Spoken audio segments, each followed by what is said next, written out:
Ya, shalom suami istri yang diberkati Tuhan.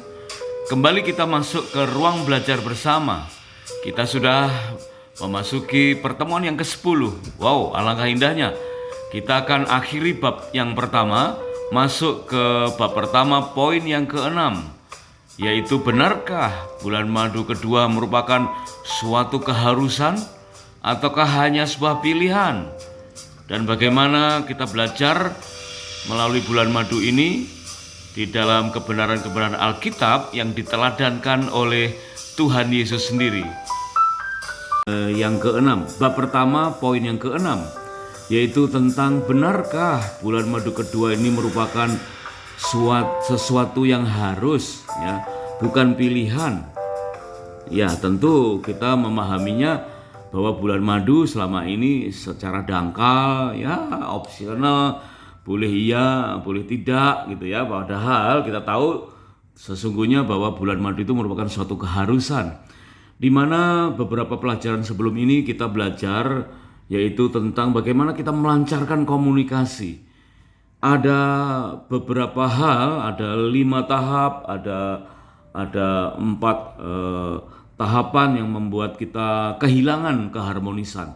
Nah, kita akan masuk di dalam satu yang bersifat umum, ya, yaitu ketika kita sudah mulai aktif atau bekerja kembali, selesai menikah, kemudian kita mulai meniti karir, membangun usaha, maka kebutuhan untuk honeymoon atau honeymoon kedua itu mulai terabaikan.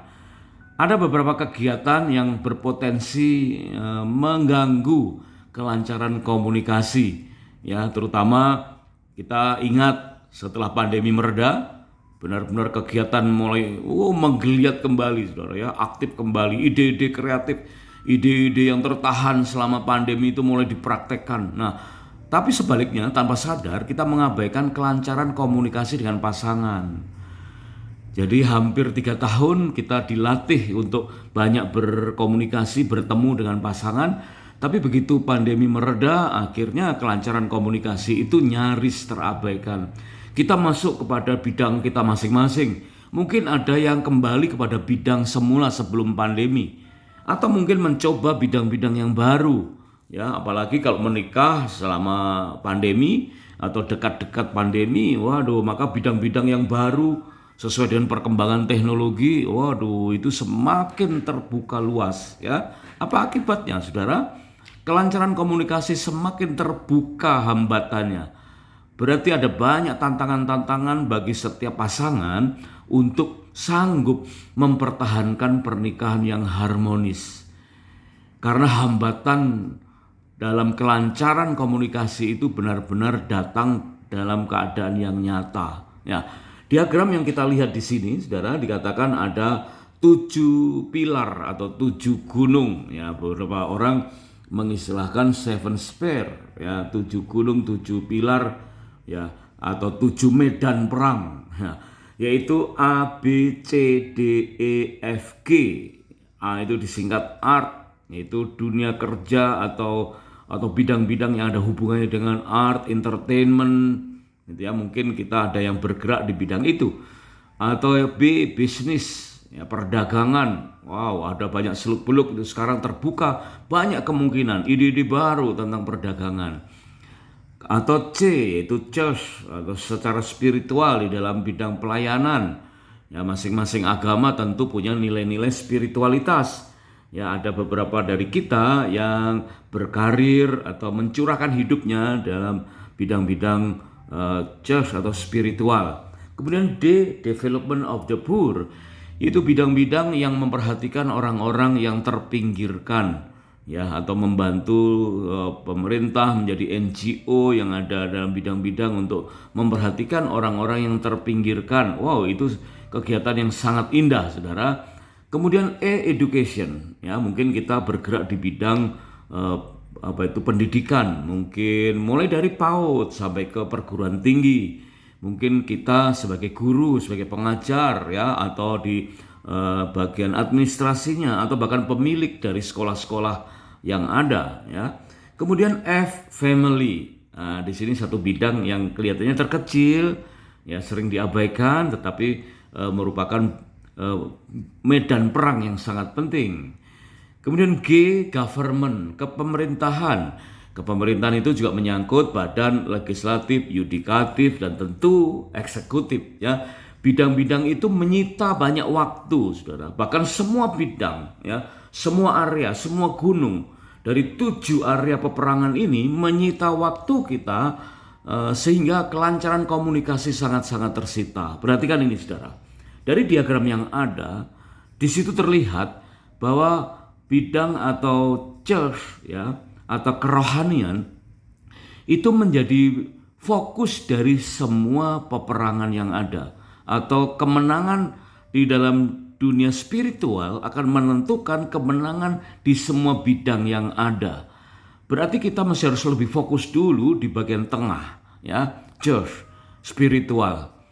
Apapun agama kita, pasti kita punya pengertian bahwa bidang ini bidang yang harus diutamakan.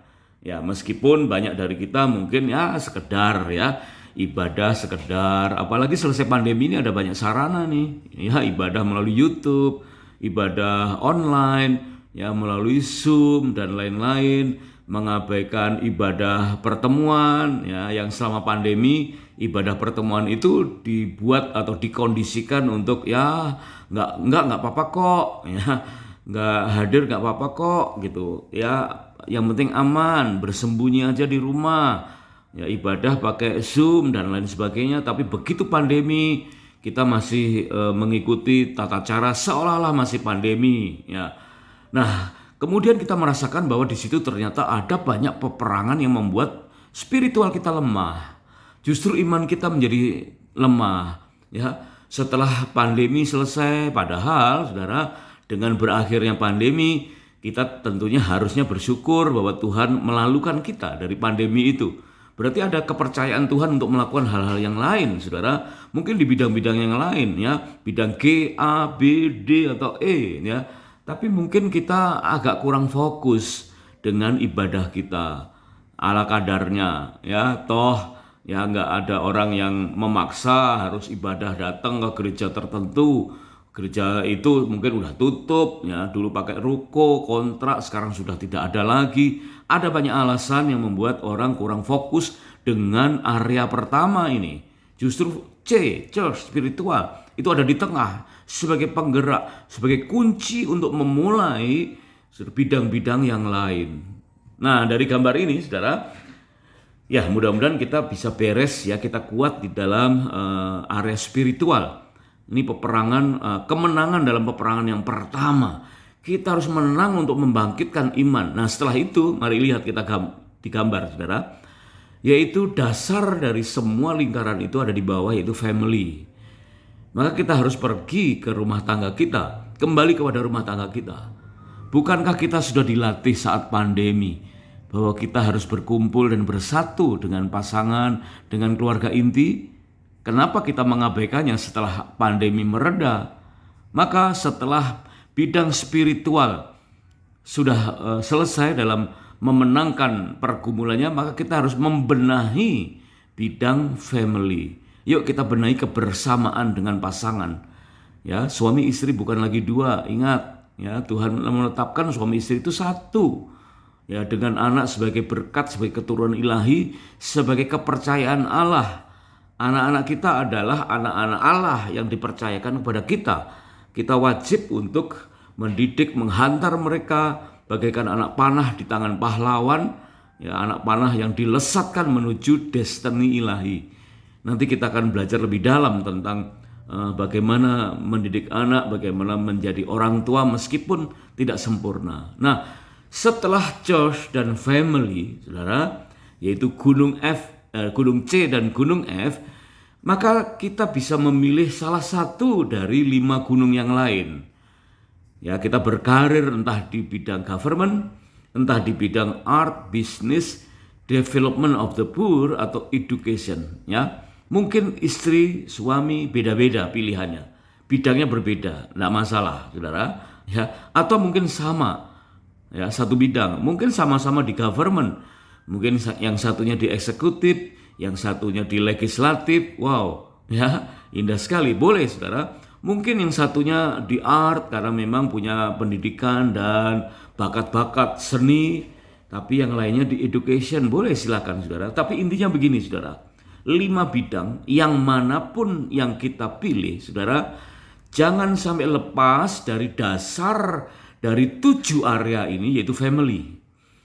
Dan area family itu akan kuat kalau area church, area C, area spiritualnya kuat. Berarti yang perlu kita fokuskan yang pertama adalah kekuatan area spiritual kita, area church. Baru kita pergi ke bidang-bidang yang lain. Ya, dapatkan pemahaman lebih dalam, lebih mendalam, ya, dan alami manfaat yang maksimal dari bulan madu kedua supaya kita terampil untuk berkarir di 5 bidang yang ada setelah kita fokus dengan keluarga yang mempunyai spiritualitas yang tinggi. Dan dapatkan saudara saat honeymoon kedua ini, ya, dapatkan kenangan-kenangan baru bersama dengan pasangan yang akan terukir, yang indah, kenangan-kenangan yang mengikis kenangan-kenangan yang lama. Nah, baru kali ini kita akan mendapatkan pengertian ini, ya, bahwa manfaat dari honeymoon adalah menciptakan kenangan baru bersama dengan pasangan dan mengikis kenangan-kenangan yang lama. Wah, perhatikan ini. Mungkin setiap kita tergolong orang yang familiar, yang mudah bergaul, bahkan punya beberapa kekasih, punya mantan beberapa, tidak tertutup kemungkinan. Itu wajar-wajar saja, saudara. Tetapi bagaimana menghilangkan kenangan dengan masa lalu? Bagaimana kita menghilangkan atau mengikis kenangan dengan para mantan? Ya, yaitu dengan cara kita membangun atau mengadakan honeymoon yang kedua untuk mengukir kenangan baru bersama dengan pasangan. Tidak mungkin kita lupa dengan kenangan masa lalu, ya. Sulit untuk kita melupakan hal-hal di masa yang lalu, apalagi itu sangat berkesan. Cinta pertama, ya, mungkin pernikahan yang gagal atau rencana pernikahan yang tidak bisa berlanjut. Waduh, itu sangat berkesan, mendalam, dan itu terendap dalam alam bawah sadar kita. Sulit untuk kita mengingat, melupakannya, ya. Tetapi saudara, dengan cara kita melakukan honeymoon kedua, maka akan terukir kenangan baru.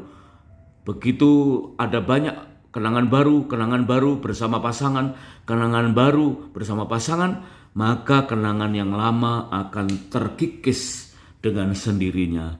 Sebab itu, milikilah rencana ke depan, ya, dalam waktu yang terdekat. Silakan merancang untuk mengadakan honeymoon kedua.